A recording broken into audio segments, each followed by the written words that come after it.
Good morning, good morning, good morning, and blessings to all my family out in YouTube world. This is your boy Strong, emotionally strong, mentally strong, physically strong. I want to welcome all my melanated brothers and sisters. Say hello to all my melanated brothers and sisters around the world. Israelite family, my African American family, my black family, my African family, my Hispanic family, all my families of melanated skin around the world. How you guys doing? Hello. Making this video because I had I guess an emotional dream or just a dream that stuck with me, I guess, and I remembered it when I woke up, so I want to share this with you, and then share what I think it means. But I also want to put out there, if anybody else think they know maybe what it means, to put in their little 2 cents of what they think my dream means, because I might not be a dream reader. I'm just going to tell you what I think about the dream after I tell you the dream. So last night in this dream I was having, or this morning in this dream, whenever I had the dream, last night, this morning, in this dream there was a bunch of white people in 2 rooms. Like in this first room, it was like I guess a shipping container, a big long room, and it was filled with white people. And I didn't see the outside, so I don't know if it was a shipping container, but what it looked like from the inside, it was a big narrow room that went far back until it went so far back until it got dark and you couldn't see the people no more, but it was all white people. And in the front, it was a little white guy in a wheelchair. So when I went into this room that went forever, me and this white guy in the wheelchair, we looked at each other like eye to eye. We didn't say anything to each other. We just looked at each other. And when we looked at each other, it was a familiarity. Like we knew each other. We were familiar with each other. We knew each other from years and years ago, kind of like we knew each other for a long time. But the number that popped in my head was like we knew each other from specifically the 3rd grade, like from the 3rd grade. Right? So we just looked at each other. I looked into this room, seen a bunch of white people all the way back until it got so far back it got dark and I couldn't see people no more. And I looked at this white guy in the wheelchair and we looked at each other, and it was like we knew each other for a long time. And it was like what number the thing that popped in my head was like, oh, we knew each other since the 3rd grade, me and this guy. And the way he looked, he agreed with yes, I knew you for a long time. So then I left that room and I went into another room, which was pretty much the same. It was a big room, almost like I was in a shipping container, in the front of a shipping container, looking all the way into this endless shipping container of white people. And in the front of this room, it was a white lady, heavy-set lady. I don't know if that means something. She was a heavy-set white lady. And we started talking. And we were talking about race, like the difference between white people and black people, and how, I don't know, like it was, and my whole speech was like, it's programmed into them to look at as inferior, and it's programmed into us that because of all the stuff we went through, we look at them like, racial wars, racial tension. But so we got into a discussion, me and this lady, of my argument was how it was unnecessary. Like, you should know who I am, I'm like, and I shouldn't treat you the way I treat you. You shouldn't treat me the way you treat me solely just because of race or something. So we went through the whole spiel like most people might do when they have a debate about racism. I give my little top 2 pieces about my black side of racism, and she defends racism from her white side, and it's, no, I don't understand. No, we not like white people don't treat black people that way, like they're less than people. So she kept up with that argument like she wouldn't see eye to eye with me, no matter what I said. I mean, we had a discussion and we went through it seemed like we went through everything we could go through as far as the debate, a discussion from my side to her side, and she still didn't see eye to eye with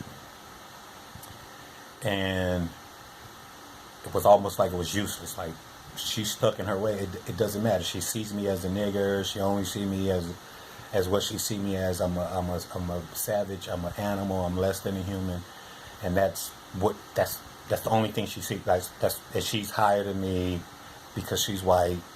That's all. That's it. That was nothing else I said even got through. Right. So before I ended the conversation, or before we ended the debate, like it was exhausted. It was nothing else I could think of to say, or nothing else she wanted to say or hear that was going to change her mind. And I looked at her and I was like, but after all of this disagreement, and I looked at her and I was like, but you've known me for a long time. We've been around each other. You've known me for a long time. And she was like, yeah, like no big deal. Like, yeah, I've known you since like high school or something like that. And that was like the time, kind of around the time limit. She was like, yeah, I've known you since high school, and so yeah. And I looked at her and I was like, no, you've known me since the 3rd grade. And she looked at me and she was thinking and she was looking and she was thinking, and something, I don't know, something popped in her head like, wow, I have known you since 3rd grade. Like, I have known you for a long. Now, we were using 3rd grade in high school, but the feeling and the expression, just the emotion and everything of the time limit was not like 3rd grade in high school. It was like hundreds of years. Like, wow, I have known you for a long time. Like, it was hundreds of years. You've known me for a long, long time. And she was like, wow, I have known you since 3rd grade. But the feeling was like I said, like the feeling was like not just till 3rd grade. It was like she's known me for a long time. And once she realized that she did know me from 3rd grade, like all the other stuff I talked about, everything the whole debate we talked about was no response. But when she realized how long she knew me, like, wow, I have known you since you was like, we've known each other the whole time almost, right? And she remembered and she started awakening. And when she started awakening, all the other people in this room started awakening, like, oh, wow, like they realized that the same people they have been discriminating against and being racist against, they've known their whole life, but I guess they weren't thinking about it or something, I don't know. So they all started awakening, right? And once they started awakening, we started but they started going into the other room, the other shipping container, the other dark room or the other long room with all the other white people, right? And they all started flooding into this one room. So now it's not 2 rooms of white people, it's all one room. And they all getting into this room and they all talking like they all awake, they all on the same page. And when this lady see the guy in the wheelchair that I was talking to, she realized that she knew him too from the 3rd grade. Like, and they hugged and they started talking about whatever they were talking about. They were waking up to realize that they were all the same. Like, oh man, I've known you since then. And they all was like loving each other and all of that. And I looked at it and it was like overwhelming with joy that now all of these people are on the same page and they realize the power that was in me or in us or whatever the case may be. And they realized that they've known me for a long, long time. And it was not almost, I guess, no need for racism or something. I don't know, but it was awakening to this whole room. And once I saw the awakening to the whole room, it brought joy, so much joy to me that I started crying. And I covered my mouth with my hand like this, and tears started coming out my eyes, and I closed my eyes to cry, and I turned to walk out of this big room that they were in. To leave them in this room, like they were, even though they were awake and rejoicing to be awake and loving each other and hugging and reminiscing about years and years and years ago, and happy that they remembered they knew each other for a long, and they knew me for years ago. I rejoicing. I'm so much joy that they were awake finally. I started to cry. I covered my mouth. I started to cry, and I started to walk out of the room. So now it's all black, and I'm walking out of the room, and I can hear the lady that I was talking to. She said, "Oh, he's crying. You don't need to cry for us. You know, like everything's gonna be okay." You know, it was like they were trying to console me from crying, like I was crying. You know, they knew I was crying from joy, but they didn't want me to cry anyway. So they was like, "Oh, it's okay. We're gonna be okay. It's all right." And this was all in the dark, so I was kind of walking out, but I could hear her saying that. I could hear her and him saying like that about me, like, "Oh, it's all right. Don't cry. We're gonna be okay." And I left the room, and that was the end. That was the end of the dream. Now, once again, like I said, I'm not like a dream translator or anything like that. I'm not claiming to be, but I'm going to tell you what I think maybe this dream was or meant. So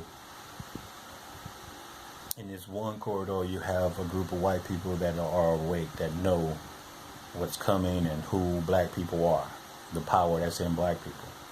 Then you got another corridor of white people that's still under this racist white power, white supremacy idea, that's not really understanding who we are.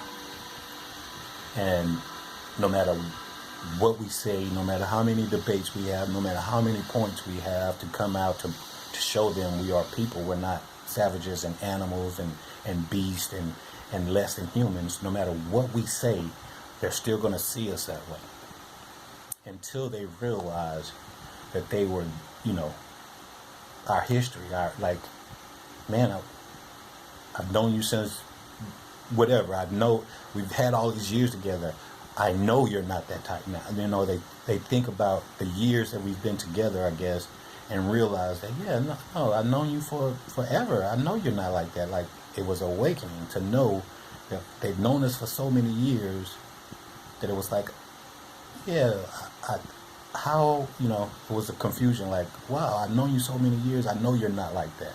So it was an awakening, just a knowing, just because of the number of years they've known us and been around us or whatever, me.